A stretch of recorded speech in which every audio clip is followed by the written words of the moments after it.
24 draft. Reed Shepard. Let's see, went to Kentucky. Underneath LeBron. Well, nice set up there, the screen on the weak side, and another look at that pass that Luka threw up for LeBron, and somehow LeBron reached back, and you see Luka grab his head immediately as if to say, ooh, how did he do that?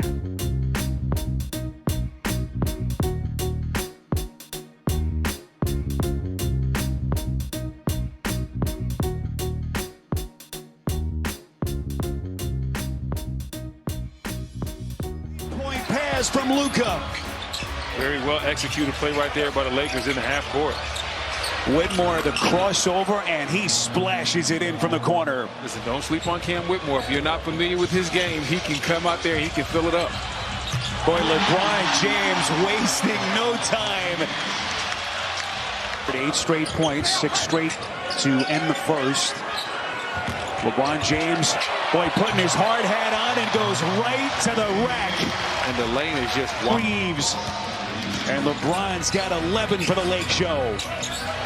And then James, the intercept. Underneath, look at James. No look. Backdoor, Vanderbilt. Especially after halftime. You know, everything's locked up. They wanted to let Jalen Green get a little bit of run, but I don't expect him to be playing deep into the fourth quarter as we see Reed Shepard knock down. Can't explain how he's able to do that at this age. You just don't see it. Johnson snaps it through the net. Luka defensively. Other than that, the Lakers have pretty much everything else that it takes. Hello. Hayes coming with some smoke. Pinpoint pass. These are wide open practice shots. Finney-Smith had all game long to shoot that three as we see Whitmore stay hot. Tell you what, he has been slinging it from the three-point line. Brendan, you look up, this thing is down to 14 points. Doncic has something to say about it. Right. Yeah, there are some reports online that a little bit of a groin tweak, and obviously that is always a concerning potential injury spot, especially with LeBron, with some of his recent injury history. Dante, nice little flush. Exactly, and especially Dante doing actually a good job on both. Milton on the wing to Bronny. There we go. This is what they want to see. Come on, Bronny, you got to let that fly, though. There we go. Here it is, Bronny. That's what they want to see. In a three. You hear the people here, they love Bronny James.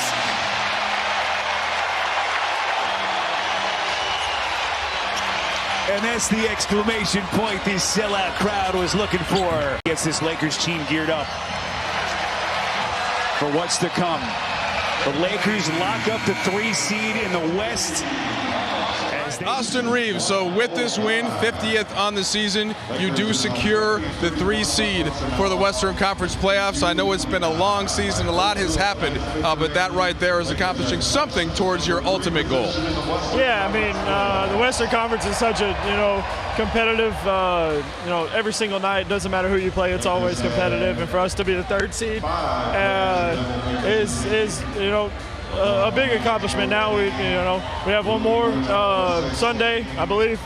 Yeah, Friday. Yep. Today, Friday, second day of the Masters, by the way. Everybody watch. Yeah, so we got one more Sunday, and then the real deal starts. So it's very excited. I figured you'd get a golf reference in there.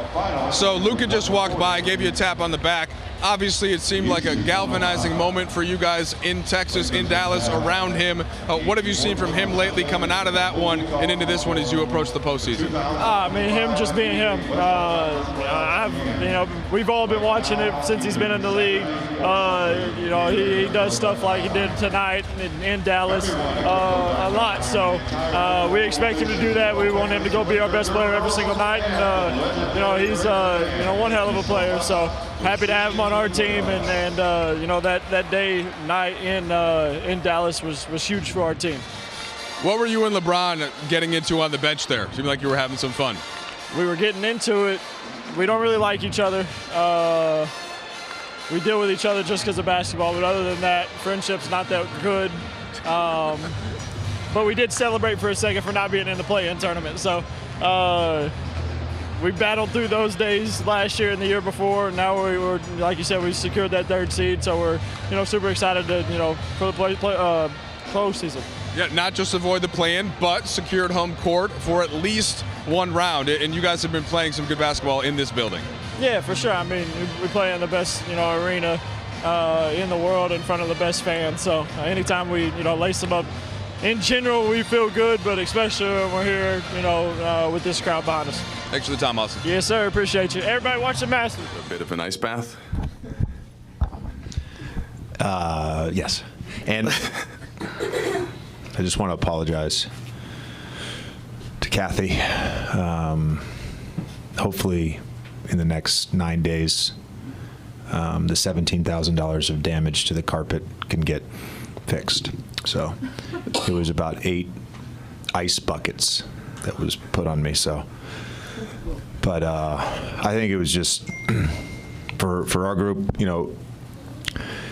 different versions of this team. For the guys that have been here all along, they went through every single peak and valley. I think even this third iteration of this team has gone through a bunch of peaks and valleys. I'm just incredibly proud of our team. It's an accomplishment to win 50 games in the regular season in any year. I think particularly in this year, in this Western Conference it is, and it's a credit to our players. Each one at different points in time has contributed to winning. They've all participated in a winning culture. And our coaching staff, our performance staff, everybody down the line, so it's a great group to be a part of. We want to go win one more game, and we'll figure out Sunday who we play in the first round. The way that kind of Luka played on the trip and then coming into today and the rhythm that he's in going into the playoffs, and just how significant do you think all of that is considering the rest of your team and kind of how it's coalescing? Yeah, I think it's great for Luka. All three of those guys, Bron, AR, and Luka, I think this last week and a half have really found a nice rhythm, not just individually, but within what we're trying to do and playing together and using each other to create advantages. And we started working yesterday. We spent about 45 minutes this morning starting to just map out. We obviously don't know when we're going to play, but starting to map out next week. And it's going to be important over the next 8-9 days to stay in that rhythm, and we have to be smart about it. But there's still got to be some work next week. We want to prioritize rest and recovery, of course, but we got to also stay in that rhythm. Speaking of recovery, LeBron checked out halfway through the third quarter, didn't return. We saw a wrap on his left side. Can you tell us something about how he's feeling? Oh, he's fine. He's fine. Yeah, he's fine. But you're Eagles fan? Yeah. I didn't know that. Okay, cool. Yeah, I only root for winners. The Eagles, Florida Gators. No, I'm just kidding. Hey, JJ, entering into media day, your first season, you said this is going to take time. You guys clinched the 3rd seed. You just had multiple ice buckets poured on you. How would you say your first season went? It's not done. And I spent all of 3.5 minutes on the flight back from Dallas just thinking about making the playoffs and thinking about the coaching profession. And I think as a coach, you're obviously judged on regular season wins and losses and your ability to get to the playoffs. But I think the other two things that you're really judged on are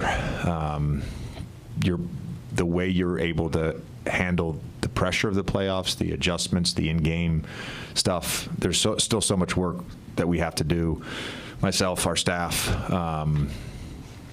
And then I think you're also judged on the culture you create and whether or not your players and everybody in the building like coming to work.